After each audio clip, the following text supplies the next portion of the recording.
И го фанах на път към София. Баща ми всичко така. Хорката? Искам да снимаме това тук. Ми настъпателно положение. Здраве настъпателно. Бели рози, черни рози.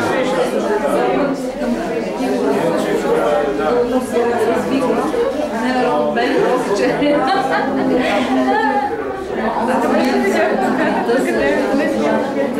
Добре, видях плаката.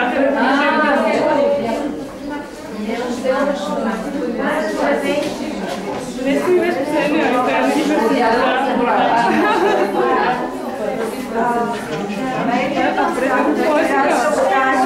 Смола. Тя ми каза обаче, че така жената много Как стана така плея? Да, тя сама ми предложи, знаеш ли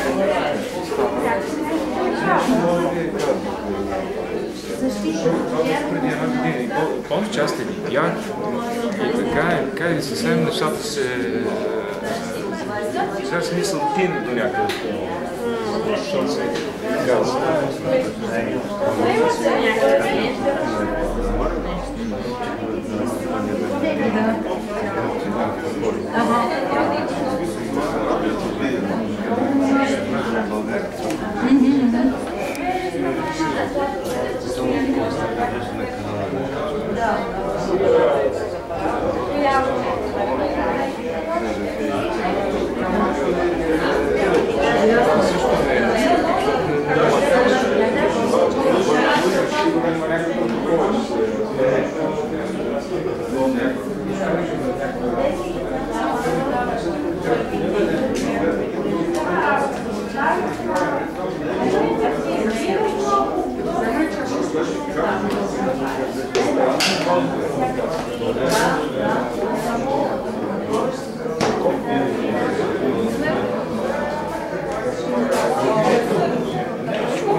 Я да видя как ще имаш директор. Дълго продължително. Защото нямаше на Гошово. Нали отсъднем? Отсъдеме, да. Знаеш, отидох, видях се. Бъде друг телефон.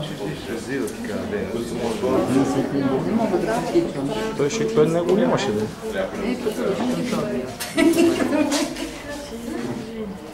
Добър вечер на всички. Искам да представя Мери и да дам думата на Свилен Кървър. Благодаря ти, Роси. Тази изложба тук всъщност показва нещо, което от една страна се родее с много близко със своята самоочевидност. Че това е един абстрактен експресионизъм или един експресионизъм, който обаче е много добре, че се случва тук и сега, поред социокултурни обстоятелства. Тази изложба за мен е важна и по някакъв начин симптоматична, защото много добре знаете, че в момента, в който ние излязохме от така наречената социалистическа или комунистическа система, при нас нещата имаха един друг облик, след което много бързо тръгнаха към линията на така нареченото неконвенционално с всичките му инсталации, перформанси, обекти, което беше една фаза, която вероятно трябваше да се изживее.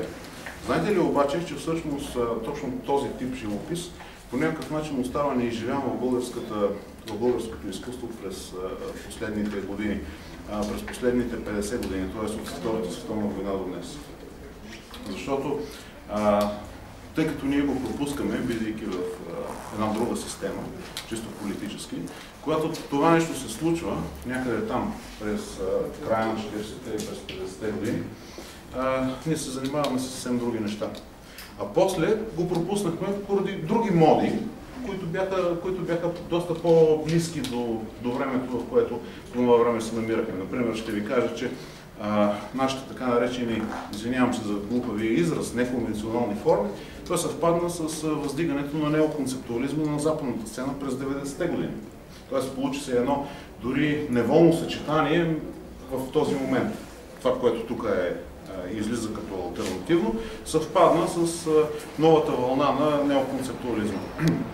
Така че по някакъв начин, подобен тип жест, живописен жест, той остана по някакъв начин пренебрегнат, неразбран или частично изживян в българската художествена ситуация.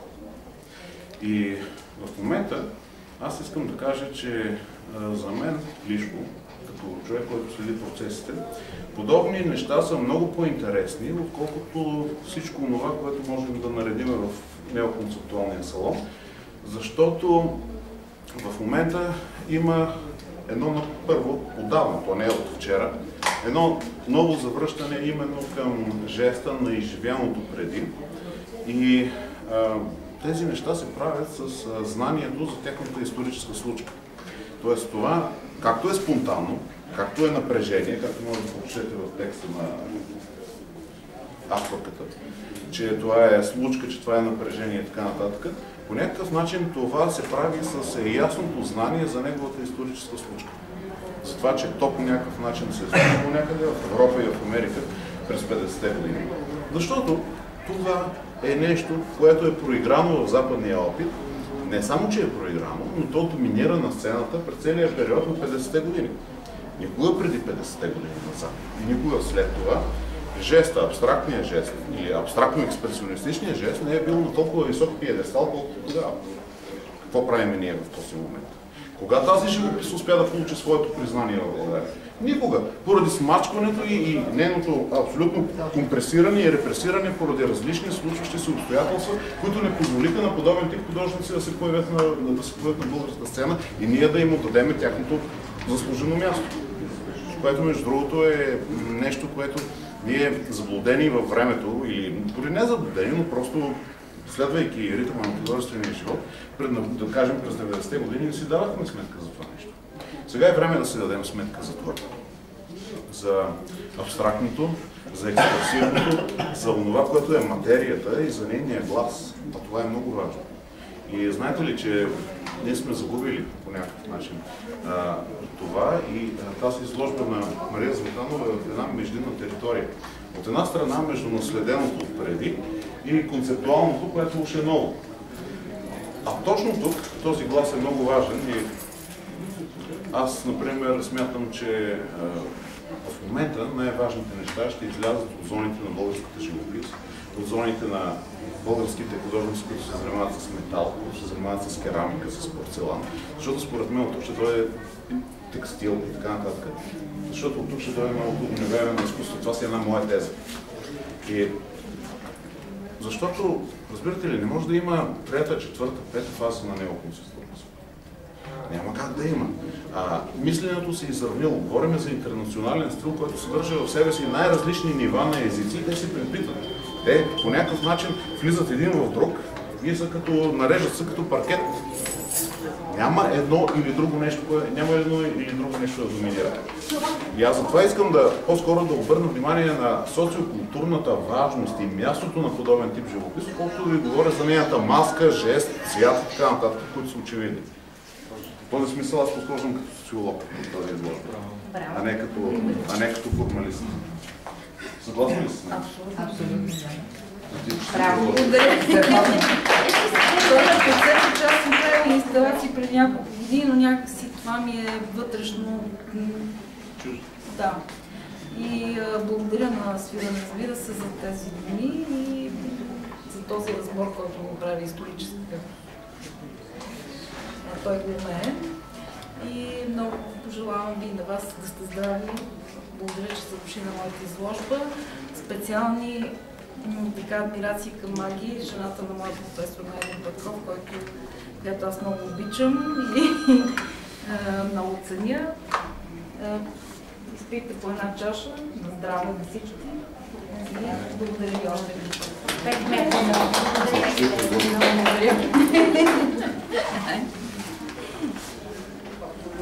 Браво, Маги!